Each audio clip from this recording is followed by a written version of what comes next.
All right, what's going on? Welcome to Agent Cosell. And if you can give me the HKO special, help the king out, hit the like, subscribe, and comment. All right, so today we're going to talk about Megan Rapinoe. Yeah, so there she goes. Yep. So, yep, I think I could have helped her in a draw with Dutch. So much of the talk after United States and Netherlands played to a 1-1 draw in both squads. Second group stage match in the World Cup centered around U.S. coach Biteko Androwski use of his bench or lack thereof. So, despite having five substitutes at his disposal, Androwski used just one against Dutch. It just named changed the game. Midfielder Rose Lavelle provided the score equalizing assist to Lindsey Horan just 17 minutes entering halftime. But the rest of the American reserves, including Rapinoe, the Golden Boot winner, the top scorer 19, could only watch from the sideline as USWNT failed to turn the momentum switch into a match-winning goal. I think I could have helped, Rapinoe told a Pack News conference ahead of her first round match against versus Portugal on Tuesday. So, yeah. So, but she wasn't complaining. Yeah, bet her not. At 38, she understands she won't be the star of the World Cup. Yes, you are 38. Won't necessarily get into every single contest. After setting for a point against the Dutch, and Druss told her he did not want to make any changes because he did not want to disrupt the rhythm of those already on the field who would have felt eventually find the breakthrough. So Rapinoe felt the same way.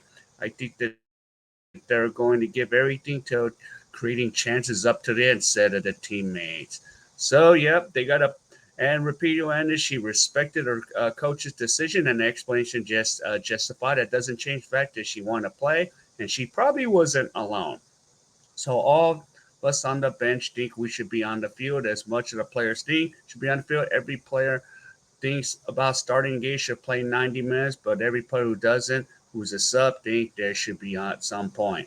So we're already, she added, we know at some points turn obviously bench will be huge. The huge asset is ours, a huge reason why we're so successful in this group. So if U.S. is going to claim fifth World Cup title program history and achieve its goal of completing a historic three-peat, a feat no women or men's team ever got, it starts with beating Portugal. So just about every UNC acknowledged the Americans haven't performed well, and the U.S. beat Vietnam 3-0 in its opener, but squandered dozens of scoring chances. Yeah. So they're pretty much unsatisfied with the way we played. So, yep. So, Rapinoe. So, yep. So, one thing they got to do is they got to beat Portugal. But the thing is, yeah, Portugal is not going to be a walkthrough. It's not going to be a walkthrough at all. But this team better be awake because Portugal, even if Portugal's ranked lower than the Netherlands, they have nothing to lose too. So they have to come out and score against Portugal. But there's Rapinoe again. Yep, just signaling like, yep, I should be a starter on the team. But she's 38, and I think they should have just left her off the squad.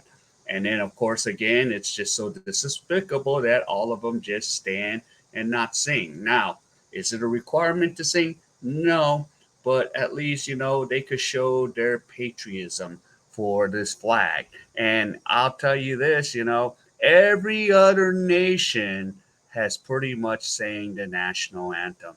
Every other nation has shown pride. And again, I hate to bring this up, but we have over 50 US born players in the other countries playing for the other team, singing their national anthem with pride. So starting with the 18 from the Philippines, 12 from Jamaica, and then there's about plenty more around the globe. So yeah, so so there's other teams to cheer for now because even if they play for another country, man, they're U.S. born. So, yo, they're doing it with pride. So we'll see. And yeah, the U.S. squad, they got to beat Portugal. But, the funny thing is, we'll have 6.3 million people watch. I don't know. I think it's more like, is it majority 5 of the million want them to lose? So that's going to be what it might be because it is the most hated team ever, I think, right now, that just disrespects America, disrespects the country. So, yeah, so there's other teams for me to go for, and of course, yeah, World Cup women's.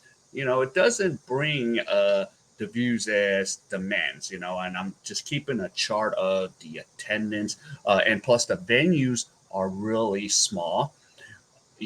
So they're not big arenas. In New Zealand and in some parts of Australia, there's really like 20,000 seats, like a basketball arena for some of these fields, like Perth and Adelaide. Those are small fields. So just FYI, you know, that's what it is. So because they knew this was going to happen. Now, if it was the men's World Cup and it was held in Australia, they'd be using their big AFL fields.